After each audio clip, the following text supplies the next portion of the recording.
বন্ধুরা বৈশাখ মাসের জ্বালা পোড়া মানে দুপুরে তোমাদেরকে স্বাগত। তো আজকে কি রান্না করছি সেটাই তোমাদেরকে একবার দেখিয়ে দেবো। তো গরমের মধ্যে কি আর রান্না করবো বলো, যেটা মানে শরীরের জন্য ভালো লাগবে, খেতেও আরাম লাগে, সেইটাই রান্না করেছি। তো এখানে গরম গরম ভাত। তো দেখো ভাতটা গরম নয়, মনে হচ্ছে এর মধ্যে জল ঢেলে নি। তো কিছু করার নেই, প্রত্যেকদিন তো জল ঢালা ভাত খাওয়া যায় না। আর এখানে আছে উচ্ছে কালো জিরে পেঁয়াজ দিয়ে ভেজেছি, মানে ছেচকি মতন করেছি। আর এখানে আছে গরমের মধ্যে স্পেশাল আম ডাল। তো এটা একদম গরমের মোক্ষম, তাই না বন্ধুরা?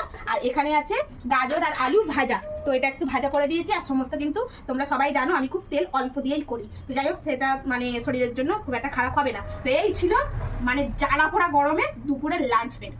কি কেমন লেগেছে প্লিজ কমেন্টের মাধ্যমে জানাবে। আর তোমরা দুপুরবেলায় কে কি খেলে সেটাও কিন্তু জানাতে ভুলবে না। আমার কিন্তু খুব ভালো লাগে তোমরা কমেন্টে বলো আমি এই খেয়েছি এই খেয়েছি, বেশ ভালো লাগে। সবার তো রান্নাঘরে গিয়ে উঁকি মারা যায় না, তাই কমেন্টের মাধ্যমে টুক করে গিয়ে দেখে আসি আজকে তোমরা কে কি খেয়েছো, তাই তো বন্ধুরা? তো যাই হোক, এই হচ্ছে দুপুরবেলার লাঞ্চ মেনু। আর লেবু কাটবো না, যেহেতু টক ডাল তো আর লেবু কাটার দরকার নেই।